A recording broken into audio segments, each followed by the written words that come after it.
مومنین کرام، اے پردے پہ آمد واللعنة الدائمة على أعدائهم وغاصبي حقوقهم ومنكري فضائلهم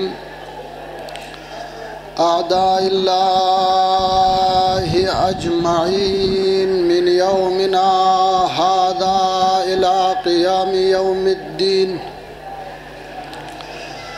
أما بعد، قال الحكيم في كتابه المبين: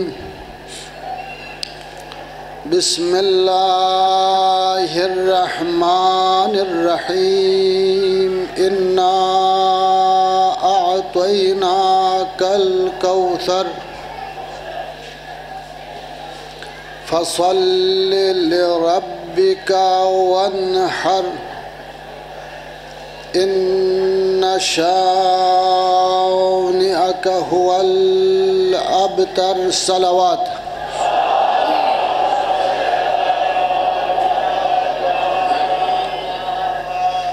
خدا آپ سب کے زحمت اور خدمات کو اپنے بارگاہ میں قبول فرمائے. بلند تر صلوات.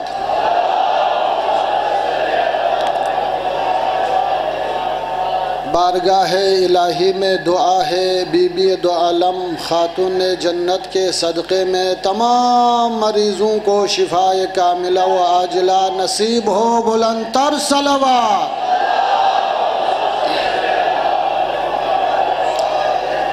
خوشنودی بی بی دو عالم خاتون جنت کی خاطر بلند ترین صلوات.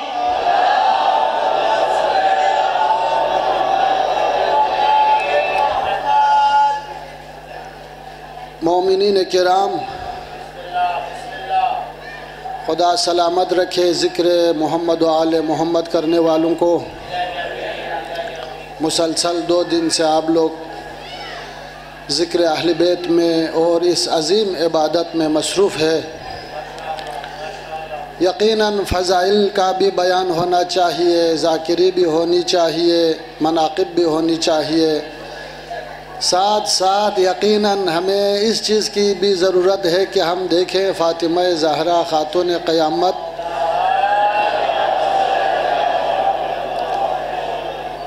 کی سیرت.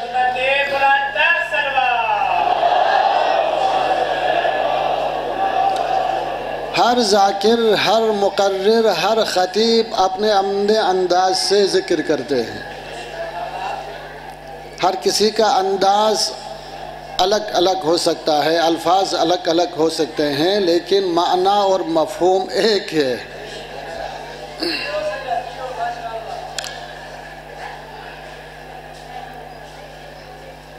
میں نے سرنامہ کلام قرار دیا ہے جس چیز کو، جس آیت شریفہ کو. یقیناً خدا اپنے انداز میں فضائل بیان کرتے ہیں، مناقب بیان کرتے ہیں. عرض ہوا جگہ جگہ پہ قرآن میں فاطمہ زہرا سلام اللہ علیہا کے خاندان کے بارے میں، ان لوگوں کی، آپ لوگوں کی جناب علی اہل بیت کی طہارت کے بارے میں خدا کو اتنا پسند آیا، پاکیزگی و طہارت فرمایا کہ ہاں یہ دنیا کی کسی اور کا کام نہیں ہے، یہ میرا بندہ ہے اور میں نے ان کو پاک و پاکیزہ کیا ہے. انما یرید اللہ لیذہب عنکم الرجس اہل البیت ویطہرکم تطہیرا. یہ انداز الہی ہے فضائل بیان کرنے کا. جب سخاوت کی بات آتی ہے، فاطمہ زہرا سلام اللہ علیہا کے گھر سے ایک دن اسیر روٹی لے کے گئے، ایک دن یتیم روٹی لے کے گئے، ایک دن مسکین روٹی لے کے گئے، تو اتنا فاطمہ زہرا خاتون جنت کا یہ کام خدا کو اتنا پسند آیا کہ حل عطا میں یہ آیت اتری وَيُطْعِمُونَ الطَّعَامَ عَلَى حُبِّهِ مِسْكِينًا وَيَتِيمًا وَعَسِيرًا. صلوات پڑھیں محمد و آل محمد.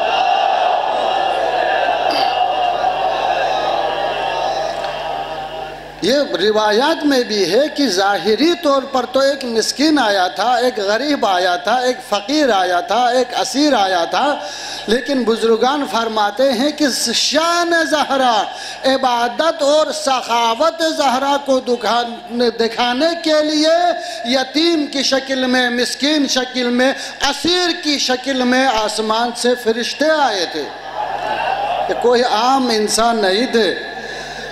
زہرا مرضیہ کے بارگاہ میں فرشتے آتے تھے رزق لینے کے لیے، فرشتے آتے تھے عبادت سیکھنے کے لیے، فرشتے آتے تھے جناب علی سخاوت کا جو مظہر ہے وہ دکھانے کے لیے دنیا والوں کو۔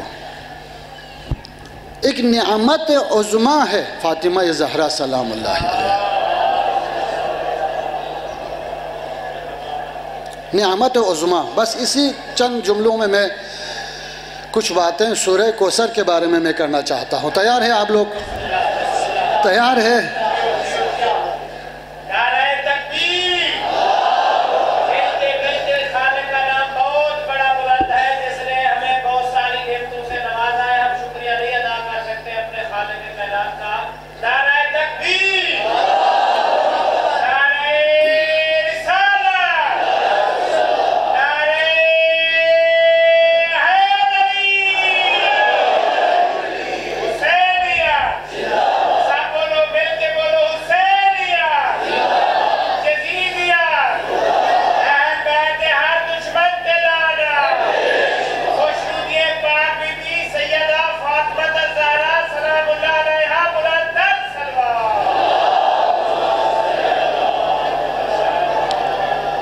خدمت کا طریقہ اور نعمتوں کے شکرانے کا طریقہ ہر ایک کا اپنا اپنا الگ الگ ہوتا ہے، ہر ایک کا اپنا انداز الگ ہوتا ہے۔ جب تک وہ مطمئن نہ ہو جائے خدمت میں مصروف رہتا ہے الگ طریقے سے جناب علی۔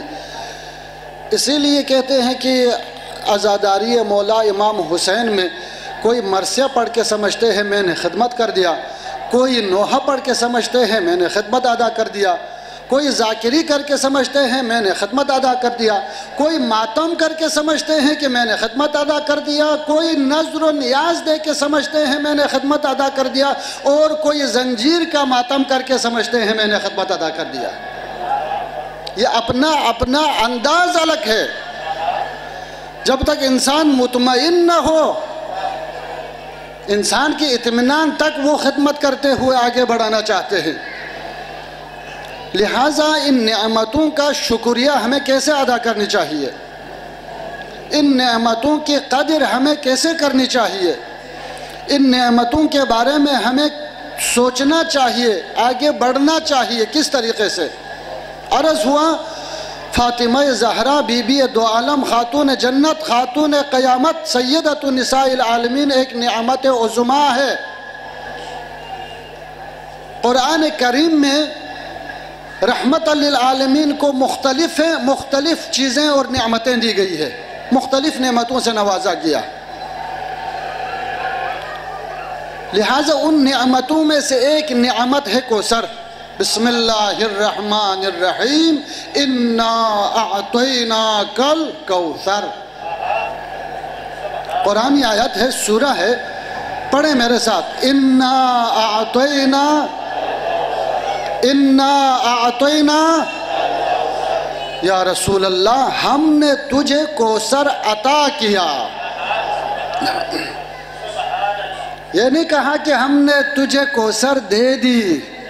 کوئی نعمت چھوٹی ہو تو جناب علی کہتے ہیں میں نے آپ کو یہ دے دیا نا، میں نے آپ کو یہ بیچ دیا ہے، لیکن کوئی بڑی نعمت ہو تو نعمت دینے والے بھی اس کا احساس کرتے ہیں، جس کو نعمت دی ہے اس پہ بھی منت چڑھاتے ہیں، اس نعمت کی بزرگی کا بھی اظہار کرتے ہوئے فرماتے ہیں کہ میں نے تجھے یہ عطا کیا ہے۔ انا اعطیناک الکوثر، یا رسول اللہ، یا رحمت للعالمین، ہم نے تجھے کوثر عطا کیا، کوثر عطا کیا۔ اب کوثر کی تفسیر میں دنیا دنگ رہ گئے۔ اہل سنت کی تفسیر اٹھا کے دیکھیں، اہل تشیع کی تفسیر اٹھا کے دیکھیں، جتنے ہزاروں تعداد میں تفسیر ہے اس کو اٹھا کے دیکھ لیں جناب علی۔ کوثر کا معنی کہ پیغمبر سے فرمایا میں نے کوثر عطا کیا ہے، تو کیا مطلب؟ خدا نے پیغمبر کو کوثر کیا ہے مطلب یہاں پہ عطا کیا ہے؟ تو کوئی کہتا ہے کہ یہاں کوثر سے مراد حوض کوثر ہے۔ حوض کوثر وہ چشمہ ہے جو اصل سے بھی شہد سے بھی میٹھا ہے، اور جناب علی جو برف سے بھی بالکل سفید ہے اور بہت میٹھا ہے۔ کہتے ہیں کہ پیغمبر کو سے منت کہی کہ قیامت میں ہم تجھے حوض کوثر عطا کیا ہے ہم نے۔ چلو حوض کوثر ہی صحیح، نعمت حوض کوثر ہی صحیح، لیکن ہم یہ کہنا چاہتے ہیں اگر حوض کوثر ہی ہے تو پھر بھی یہ نعمت وہ نعمت ہے قیامت میں خود علی حوض کوثر پہ بیٹھ کے عطا کریں گے اپنے محبوں کو۔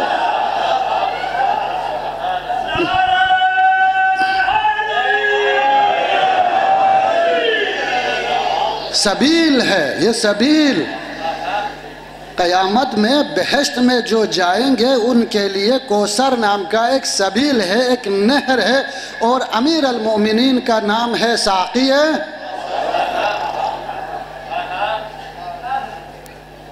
وہ تو دور کی بات ہے، ہم تو یہ کہتے ہیں کہ قیامت میں کس نے جا کے دیکھا ہے یا نہیں دیکھا ہے۔ انشاءاللہ جن کی قسمت جنت ہوگی وہی کوثر کے نہر پہ ہوں گے۔ ہم تو دنیا میں یہ کہتے ہیں جو بھی فاطمہ کے نام پہ، علی کے نام پہ، حسین کے نام پہ سبیل بانٹے جاتے ہیں اسی کا نام کوثر ہے۔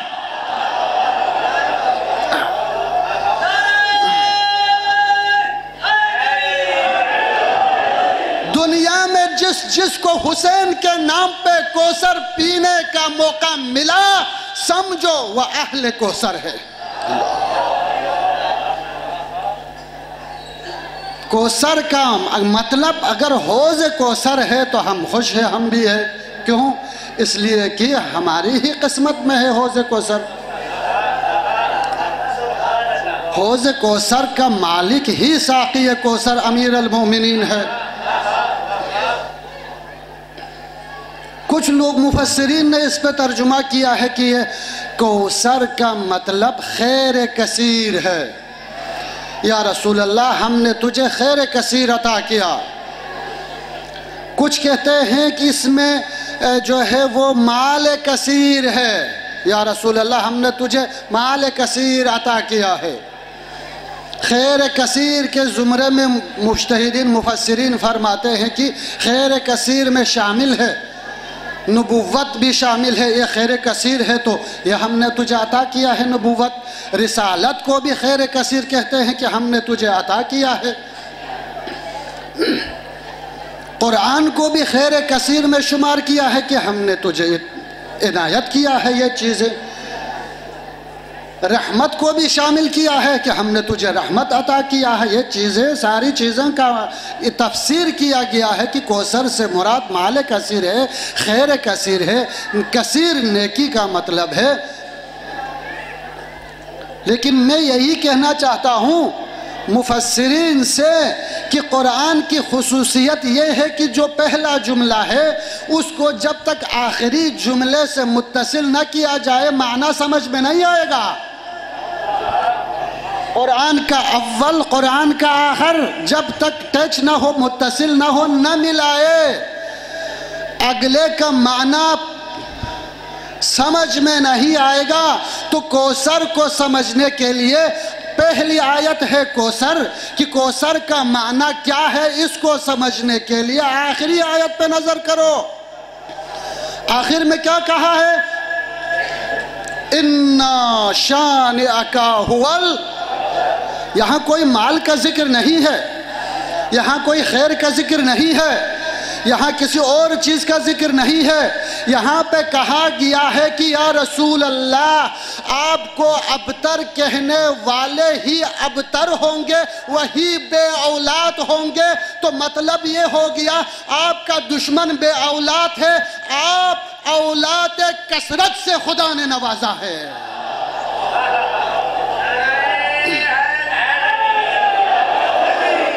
یہاں اولاد کثرت ہے. یہ دمبریدہ ابتر اولاد کے لیے آتا ہے. مال کسی کا مال نہ ہو تو اس کو ابتر نہیں کہتے. کسی کا اور کوئی چیز نہ ہوتا ابتر نہیں. اولاد نہ ہو تو اولاد نہ ہو تو. اس زمانے میں لوگ بیٹھے ہوئے تھے. پیغمبر اکرم صلی اللہ علیہ وآلہ وسلم قولوا لا الہ الا اللہ تفلحوا، لا الہ الا اللہ تفلحوا. روکنا چاہا لوگوں نے اپنے بچوں کے کانوں میں روئی ڈال کے کہا کہ مت سنو قرآن. گھروں میں بند کر کے رکھ دیا خواتین کو کہ باہر مت نکلو، قرآن سننا پڑے گا تجھے. لوگ دور بھاگتے تھے قرآن. ایک دفعہ پیغمبر قرآن پڑھتے ہوئے آگے جا رہے تھے تو کچھ وڈیرے وہاں پہ بیٹھے ہوئے تھے. کچھ بڑے لوگ وہاں کے قریش کے کچھ لوگ بیٹھے ہوئے تھے. قریش کے کچھ لوگ بیٹھے ہوئے تھے، کفار قریش کے. تو انہوں نے ایک دوسرے سے بات کیا کہ دیکھو یہ جو جوان ہے نا محمد صلی اللہ علیہ وآلہ وسلم، یہ اپنا کلمہ پڑھوانے کے لیے کوشش کر رہے ہیں، ایک دین لا رہے ہیں، اپنے آپ کو رسالت کا دعویٰ کرتے ہیں. کوئی مسئلہ نہیں ہے، اس کا کوئی اولاد نہیں ہے. جب یہ مر جائے گا تو اس کا دین بھی ختم. اللہ اکبر. یہاں پیغمبر اکرم کا دل دکھ گیا اور آ کے اپنے حجرے میں سجدہ کرنا شروع کیا. نماز پڑھا. آخری سجدے میں رونے لگا. بار الہ، پتھر کھایا میں نے صبر کیا، کانٹے بچھائے لوگوں نے میں نے صبر کیا، مار پیٹ کیا مجھے میں نے صبر کیا، اونٹ ذبح کر کے تمام کچرے مجھ پہ پھینکے گئے میں نے صبر کیا، گھروں کو صاف کر کے جو کچرے تھے وہ مجھ پہ پھینکے گئے میں نے صبر کیا. خدایا سارے چیزوں کا میں نے صبر کیا ہے، لیکن کفار قریش نے یہ جو تانا دیا ہے مجھے، یہ زبان کا جو زخم دیا ہے، یہ جو بے اولادی کا مجھے زخم دیا ہے، اللہ اکبر، یہ جو تانا دیا ہے، بار الہ میں تو اس کو صبر نہیں کر سکتا. لا الہ الا اللہ. خدایا اس آیت کے صدقے، اس سورت کے صدقے، رحمت للعالمین کے دعا کے صدقے، درد دل کے صدقے، خداوندہ ہمارے عزاداران کے، مومنین کے خداوندہ، جن کے گھروں میں اولاد نہیں ہے، بحق کوثر، بحق فاطمہ زہرا ان کو اولاد نصیب فرما بار الہ. جن کے گھروں میں اولاد نرینہ نہیں ہے ان کو اولاد نرینہ نصیب فرما بار الہ. بس یہاں جب پیغمبر اکرم دکھی ہو گئے اور سجدے میں فریاد کرنے لگے تو خدا کی طرف سے یہ آیت اتری، یا رسول اللہ پریشان نہ ہونا، اِنَّا أَعْطَيْنَاكَ الْكَوْثَرَ، میں نے تجھے ایک ایسی بیٹی رحمت عطا کی ہے، کر لی ہے کہ اس کے ذریعے سے تیری اولاد پورے دنیا میں پھیل جائے گا. جو تجھے ابتر کہنے والے کفار قریش اور بنی امیہ ہوں گے وہ دنیا میں ان کا نسل ختم ہو جائے گا. یہ اس شکل میں یہ سورت نازل ہوئی ہے، اِنَّا أَعْطَيْنَاكَ الْكَوْثَرَ. یہ نہ فقط پیغمبر سے، قرآن آیات کی خصوصیت یہ ہے کہ مخاطب پیغمبر ہے ڈائریکٹلی، لیکن پورا عالم اسلام اس کا مخاطب ہے. یہ منت ہم پہ بھی ہے، یہ نعمت ہمارے لیے بھی ہے. ہم سے بھی خدا مخاطب ہے، اے دنیا والوں ذرا فکر کرو کہ ہم نے تجھے کوثر عطا کی. کوثر کی معرفت رکھنے والوں، فاطمہ زہرا کا نام کوثر اس دن سے پڑ گیا. فاطمہ زہرا کا نام کوثر، اس میں گرامی ہے فاطمہ زہرا جس کے ذریعے سے پوری دنیا میں اولاد زہرا پھیل گئی. خصوصاً معصومین اور امام زمان عجل اللہ تعالی فرجہ الشریف تھے. اولاد ہی کافی نہیں، وہ اولاد چاہیے جو بابرکت ہو. فاطمہ زہرا سلام اللہ علیہا کی اولاد بھی ہے، چاہے وہ بیٹی کی اولاد ہو چاہے وہ بیٹے کی اولاد ہو. زہرا کے اولاد میں سے سب کے سب بابرکت اولاد، بابرکت اولاد. اور انشاءاللہ جب امام زمان عجل اللہ تعالیٰ فرجہ الشریف تشریف لائیں گے تو ہمیں پتہ چلے گا کہ نسل کوثر کی خصوصیت کیا ہے، فرزندان کوثر کی خصوصیت کیا ہے، فرزندان کوثر کی حکومت کی خصوصیت کیا ہے۔ خداوندہ ہمیں دولت حکومت انقلاب امام زمان دیکھنے کے ہم سب کو توفیق نصیب فرما بار الہ۔ یہ تمنا یہ رہنی چاہیے۔ تو یہ خیر کثیر اولاد کثیر فاطمہ زہرا کی صورت میں کوثر عطا کی ہے، تو اس کے بدلے میں ہم سے کیا چاہتے ہیں؟ فَصَلِّ لِرَبِّكَ وَانْحَرْ، یاد رکھو اس نعمت کا شکرانہ ادا کرنے کا طریقہ خود خدا نے عطا کیا ہے، نعمت بھی خدا نے عطا کی، اس نعمت کے شکرانے کا طریقہ بھی خدا نے عطا کیا۔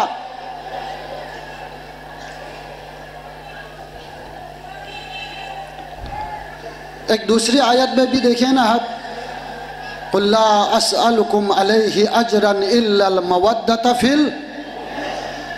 پیغمبر کی تمام زحمتوں کا جو نتیجہ ہے اس کا خدمت ہم کیسے کر سکتے ہیں؟ جو زحمتیں جو رسالت کو پہنچانے میں پیغمبر اکرم نے زحمتیں اٹھائی ہے، اس کا صلہ ہم کیسے دے دیں یا رسول اللہ؟ اس وقت لوگوں نے آ کے پوچھا یا رسول اللہ آپ نے ہمیں ہدایت دی، نماز سکھایا، روزہ سکھایا، اخلاق سکھایا، تربیت سکھائی آپ لوگ، یا رسول اللہ ہم گرے ہوئے قوم تھے، ہم پس قوم تھے، آپ نے ہمیں اٹھایا، ہم جاہل قوم تھے، آپ نے ہمیں بہت اٹھایا، تو اس کا آپ ہم سے اجر لے لیں۔ تو فرمایا کوئی اجر بجر تم سے نہیں لیتا، اگر اجر چاہتے ہو تو میرے قربا سے محبت کرو۔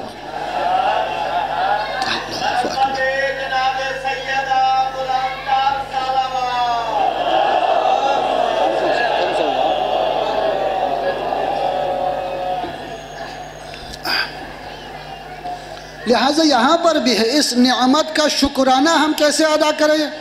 خداوندہ اس نعمت کو آپ نے رحمت للعالمین کے لیے دیا، اس نعمت کو پورے جہانوں کے لیے دیا، اس نعمت کے واسطے سے آج ہم یہاں پر موجود ہے، ایک دوسرے کی زیارت میں مصروف ہے، ذکر میں مصروف ہے، اس نعمت کی وجہ سے پوری دنیا کا وجود ہے، تو اس نعمت کی وجہ سے پوری دنیا میں امن امان ہے، تو اس نعمت کی وجہ سے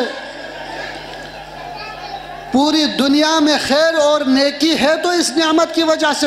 خداوندہ ہم اس نعمت عظمیٰ کا شکر کیسے ادا کروں، بدلہ کیسے دے دوں، اجر کیسے دے دوں؟ فرماتے ہیں فَصَلِّ لِرَبِّكَ وَانْحَرْ، اس ایک نعمت کا شکرانہ یہ ہے کہ بارگاہ الہی میں سجدہ ریز ہو جاؤ، نماز پڑھا کرو۔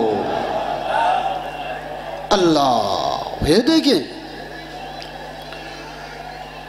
دنیا والے سمجھتے ہیں کہ یہ جو نماز فرض ہوئے ہیں یہ ویسے ہی خدا نے ہم پہ فرض کیا ہے، نہیں کیا ہے، یہ نماز فرض ہوئے ہیں تو ان نعمتوں کے شکرانہ ادا کرنے کے لیے ہوئے۔ اپنی جگہ چلو ہم نیاز دیتے ہیں، چلو ہم نعرے لگاتے ہیں، چلو امام بارگاہ میں آتے ہیں، عزاداری کرتے ہیں، ماتمداری کرتے ہیں، نعرے لگاتے ہیں، ذاکرین پڑھتے ہیں، ہم سنتے ہیں، ہم خوش ہوتے ہیں، یہ بھی شکرانہ نعمت میں شمار ہوتا ہے، لیکن یہ تمام چیزیں ایک طرف، اس شکرانے میں اگر مسجد میں جا کے ایک سجدہ ادا کرے تو وہ ایک طرف ہوتا ہے۔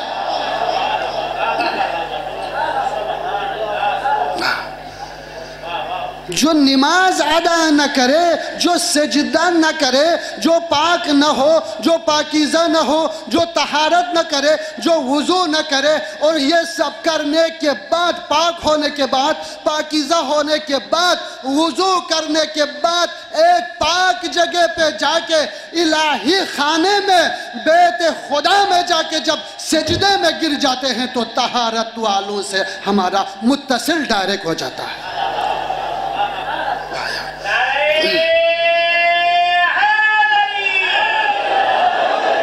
آل محمد کے ذکر کرنے کے لیے پاکیزہ ہونے کی ضرورت ہے۔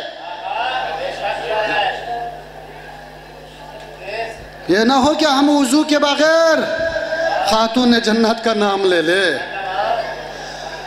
کہیں ایسا نہ ہو کہ ہم طہارت کے بغیر خاتون جنت کا نام نہ لے۔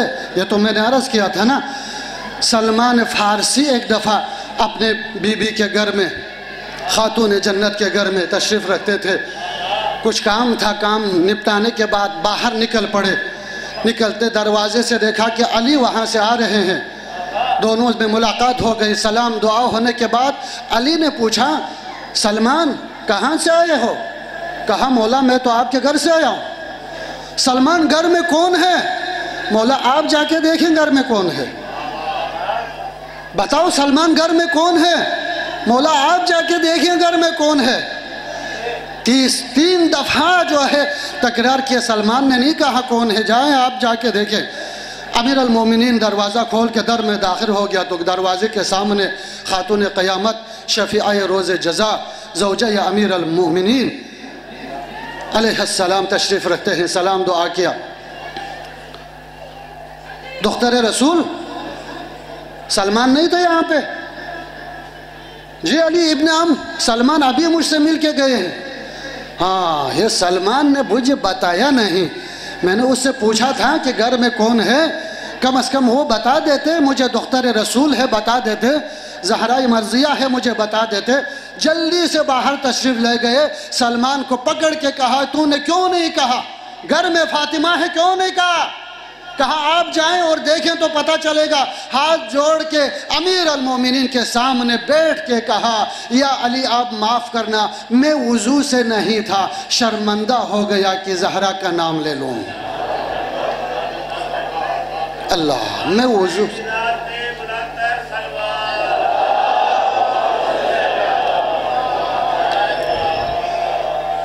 سے نہیں تھا۔ تطہیر کے مالک کا نام، مجلس، محفل، فضائل، مناقب وضو کے بغیر قابل نہیں ہے۔ میں یہ کہنا چاہتا ہوں نماز کے بعد مزہ آتا ہے۔ یہ دیکھیں نا، فاطمہ زہرا کی فضیلت تو چھوڑو، جس کا نام تسبیحات فاطمہ ہے، نماز پڑھو تو پتہ چل جائے گا۔ میرے بزرگان تشریف رکھتے ہیں ماشاءاللہ، جو سارے نمازی ہیں مجھے نظر آ رہے ہیں۔ تسبیحات فاطمہ زہرا سلام اللہ علیہا، نماز پڑھنے کے بعد 34 مرتبہ اللہ اللہ پڑھیں، سب بگے نا، 34 مرتبہ، 33 مرتبہ الحمدللہ، پھر 33 مرتبہ۔ اس کو کہتے ہیں تسبیحات فاطمہ۔ تسبیحات فاطمہ زہرا کے بغیر آپ نماز پڑھیں گے اور تسبیحات پڑھ کے آپ نماز پڑھ کے تسبیحات پڑھیں گے تو اس کا کتنا درجہ بلند ہوتا ہے۔ میں آپ کو یہ دیکھوں جناب علی، جس نماز کے بعد تسبیحات فاطمہ زہرا تسبیح کے ذریعے سے پڑھے، اس ایک رکعت نماز کا ثواب تسبیحات کے بغیر پڑھنے والے 1,00,000 نماز سے بہتر ہے۔ اللہ کیوں؟ اس لیے کہ پاکیزگی سکھاتی ہے یہ خاندان ہمیں، طہارت سکھاتی ہے یہ خاندان ہمیں۔ اس سے متصل ہو جائیں تو ہم خود پاک و پاکیزہ ہو جائیں۔ یاد رکھو انشاءاللہ، اسی لیے کہتے ہیں کہ جس کے سرشت میں نسل میں حلال زادہ ہو وہ علی سے محبت کرتے ہیں۔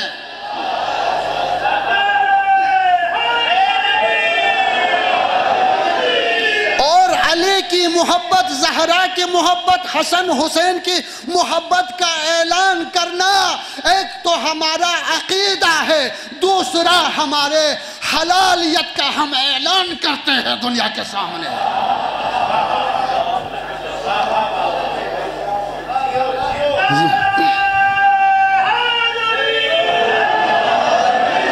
یہ طہارت، نسل کی طہارت کا اعلان کرتے ہیں۔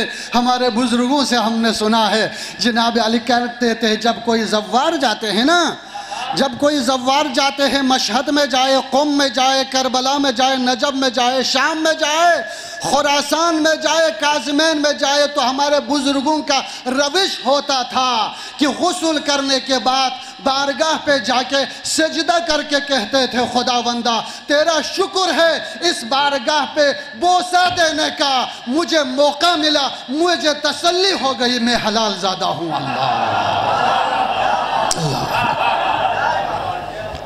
مجھے تسلی ہو گئی کہ میں حلال زادہ ہوں۔ اور ذکر میں آ کے ذکر کرنے والوں یہ نہیں آج امام بارگاہ میں آ کے جناب علی ذکر میں مصروف ہیں تو یہ نہ سمجھے ہم 2 گھنٹہ 1 گھنٹہ فضول میں بیٹھے ہیں، نہیں، ہم پاک و پاکیزہ ہونے کا جناب علی دلیل بھی ہے اور پاکیزہ ہونے کے لیے کوشش بھی کرتے ہیں یہاں پہ اس بارگاہ۔ ہم گناہگار ضرور ہیں، محفل میں آ کے اگر ہم سے کوئی گناہ سرزد ہوئی ہو تو محفل میں آ کے ہم وضو کرتے ہیں، طہارت کرتے ہیں یہاں۔ اور روایت تو آپ نے سنا ہوگا، پیغمبر اکرم صلی اللہ علیہ وآلہ وسلم کا یہ حدیث ہے کہ یہ امیر المومنین سے مخاطب ہو کے شیعیان علی اپنے امیر المومنین سے مخاطب ہو کے فرماتے ہیں جس کے کانوں سے کوئی گناہ سرزد ہوئی ہو علی کا ذکر سنے تو کان کے گناہ معاف ہو جاتے ہیں، اگر کسی کے زبان سے گناہ سرزد ہوئے ہو زبان سے علی کا ذکر کرے زبان کے گناہ معاف ہو جاتے ہیں، اگر ہاتھوں سے گناہ سرزد ہوئے ہو تو ہاتھ اوپر اٹھا کے علی کا ذکر کرے تو ہاتھوں کے گناہ معاف ہو جاتے ہیں۔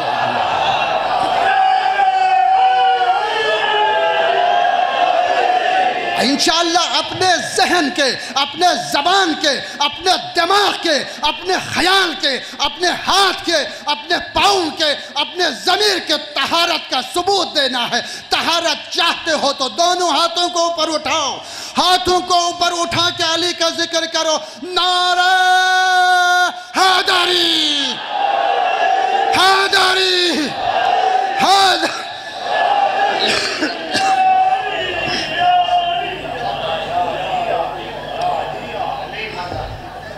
یہ طہارت ایسی چیز ہے جس کے بغیر ذکر علی لا الہ الا اللہ، اس نعمت کا بس میں نے خلاصہ کیا۔ معذرت چاہتا ہوں، ٹائم ہمارے ذاکر تشریف رکھتے ہیں، معذرت چاہتا ہوں ٹائم کافی لیا ہے۔ یہ نعمت کا شکرانہ ادا کرنے کے لیے طہارت ضروری ہے، طہارت ضروری ہے۔ اسی لیے کہتے ہیں نماز پڑھو، نماز تو زہرا کی پیدائش کا شکرانہ ہے۔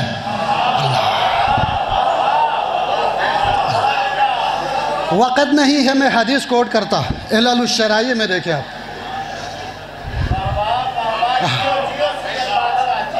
یہ تو شکرانہ ہے جس کے دل میں معرفت اہل بیت اطہار فاطمہ زہرا علی نہ ہو اس کی نماز نماز نہیں، اسی لیے کہتے ہیں زاہد تیرے نماز پہ لاکھوں سلام ہو، بے حب اہل بیت عبادت حرام۔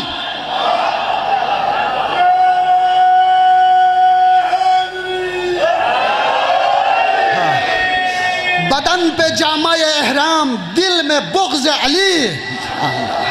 حج کا موسم ہے نہیں ہے، کتنے لوگ فارم ابھی بھر رہے ہیں کہ ہم حج کو جا رہے ہیں، حج کو جا رہے ہیں، حج کو جا رہے ہیں۔ بدن پہ جامع احرام، دل میں بغض علی، تیرے نصیب کا چکر ہے کچھ طواف نہیں۔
نماز پڑھنے کا حق ہی محب علی کو ہے.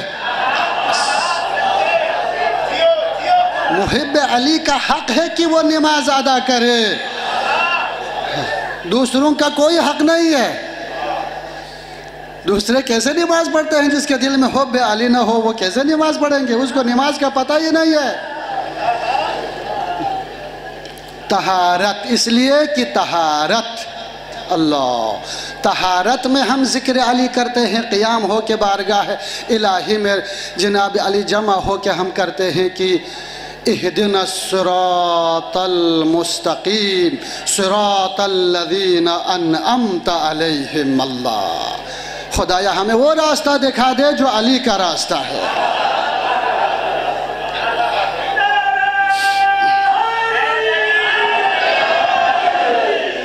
اور تبرہ بھی کرتے ہیں تو ہم اسی میں یہاں پہ ہی کرتے ہیں. تولا بھی حمد میں ہے، قرآن میں ہے، تبرہ بھی ہے. تولا کیا ہے؟ خداوندہ ہمیں نعمت والوں کا راستہ دکھا دو جو علی کا راستہ ہے. ہمیں وہ راستہ نہیں جن پہ تو نے لعنت بھیجی ہے، جو غاضبین کا راستہ ہے، گمراہوں کا راستہ ہے. ان کو ہمیں مت دکھاؤ. یہ نماز میں ہے، دیکھو نماز ذکر علی پڑھنا ہے اور اس نعمت عظمیٰ کوثر کا شکر ادا کرنا ہے تو نماز پڑھو. بس یہ فیصلہ ہے، نماز پڑھو.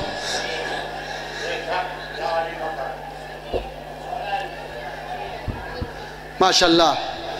اسی لیے میں ریکویسٹ کرتا ہوں، یہاں ذاکرین ماشاءاللہ ہوتے ہیں، جلسے جلوس ہوتے رہتے ہیں، تو میں آپ لوگوں سے بھی اور بانیان مجلس سے بھی ذاکرین سے بھی میں ہمیشہ ریکویسٹ کرتا ہوں، خدا کے لیے کریں، مجلس جلسہ کریں.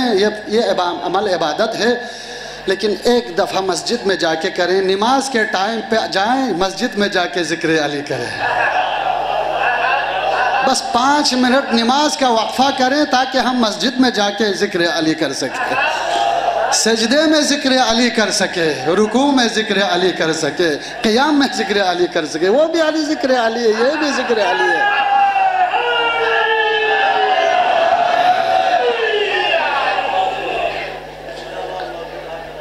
صلوات پڑھے محمد وعلی محمد.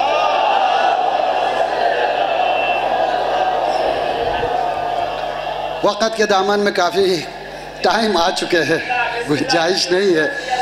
یہ نعمت ہے اور اس نعمت کے ذریعے سے ہی خداوند عالی اعلیٰ نے نسل پیغمبر صلی اللہ علیہ وآلہ وسلم کو دنیا میں پھیلایا، جسے نسل کو سر کہتے ہیں. دنیا ان کے شجاعت کے معترف ہے، دنیا ان کے غیرت کے معترف ہے. وہ فرزند زہرا ہو ہی نہیں سکتا جس کے خون میں شجاعت نہ ہو. وہ اپنے آپ کو سید کہلوا ہی نہیں سکتے جن کے رگوں میں غیرت زہرا نہ ہو. قربان، دور جانے کی ضرورت نہیں ہے. آئیں ابھی اس زمانے کے فرزند فاطمہ زہرا سلام اللہ علیہا، اس زمانے کا فرزند زہرا سید علی خامنئی کو دیکھیں.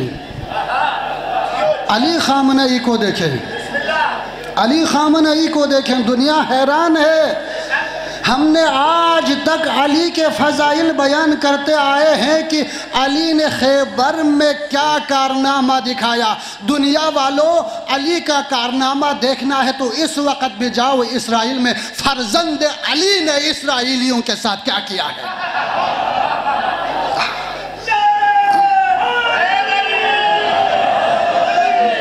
یہی غیرت. سید علی خامنئی کی غیرت کو دیکھو، فرزند زہرا فرزند علی ہے. سید حسن نصر اللہ کی غیرت کو دیکھو، اس کی ایک لب کے جنبش پہ اسرائیل اور امریکہ کو زلزلہ آتا ہے. اس طرح سے غیرت ہونا چاہیے. علی والوں میں غیرت ہو، علی والوں میں شجاعت ہو، علی والوں میں سخاوت ہو، علی والوں میں عبادت ہو. یہ نہیں کہ یا علی مدد کہہ کے ہم یہاں امام بارگاہ میں حسینیہ میں بیٹھ کے آرام سے کہیں، قبول تو ضرور کرے گا، لیکن یا علی کہنے کا میدان میدان جنگ ہوتا ہے۔ علی مدد کے لیے آتے ہیں تو جنگ میں آتا ہے۔ آج جائیں فلسطین والوں کو دیکھیں، فلسطین کا امام جمعہ چھوڑ کے پریس کانفرنس کرتا ہے، مجھے پتہ چل گیا حسین والے کون ہے۔ اللہ،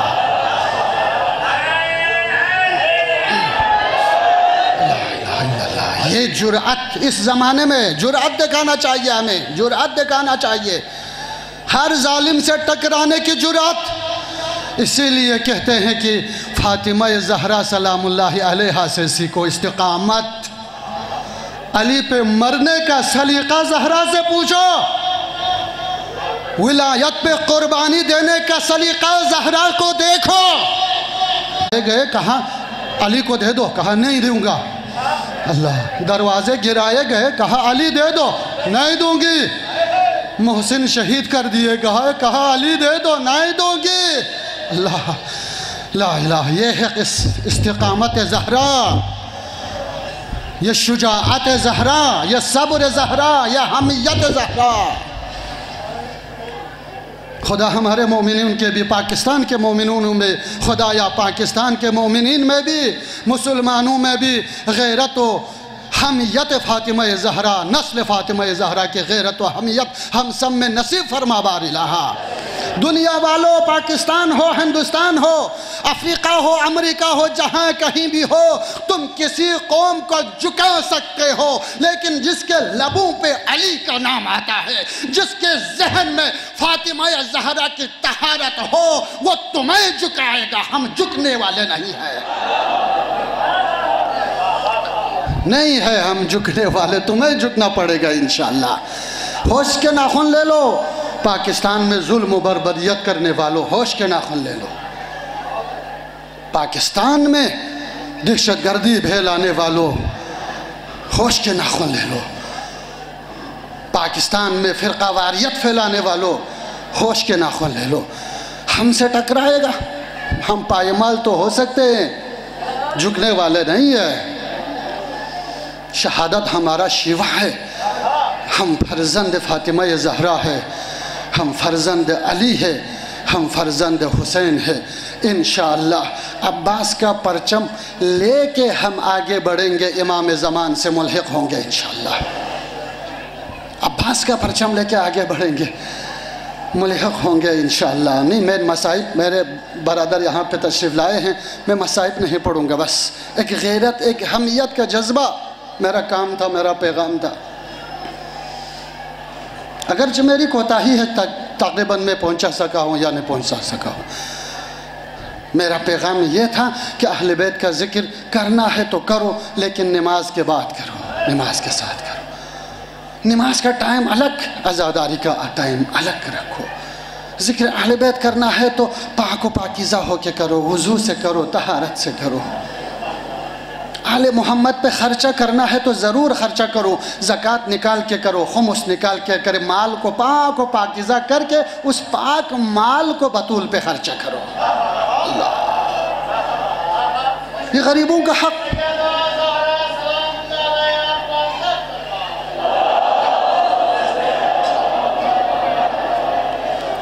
غریبوں کا حق، ہمسایوں کا حق، مریضوں کا حق، رشتہ داروں کا حق ادا کرو، پہلے ادا کرو، پھر زہرا پہ خرچہ کرو۔ میں ہمیشہ کہا کرتا ہوں کہ آپ کے ہمسائے میں، آپ کے جناب علی رشتہ دار میں کوئی غریب ہے جس کو کوئی کاروبار نہ ہو، وہ غریب ہے، فقیر ہے، اس کو چھوڑ کے آپ عمرے پہ جائیں گے، آپ زواری پہ جائیں گے تو کوئی فائدہ نہیں ہے، کوئی فائدہ نہیں ہے۔ پہلے اپنے غریب کو دیکھو، پہلے اپنے مریض کو دیکھو۔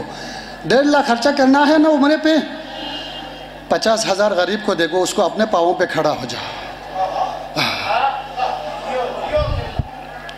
فدق کے معاملے میں ہم حساس اسی لیے کہ زہرا نے فدق سے ایک پیسہ گھر کے لیے خرچہ نہیں لیا تھا، 1000 سے زیادہ وہاں پہ ملازم تھے، ان کو یہ آرڈر تھا فصل آتے ہی غریبوں میں تقسیم کرو۔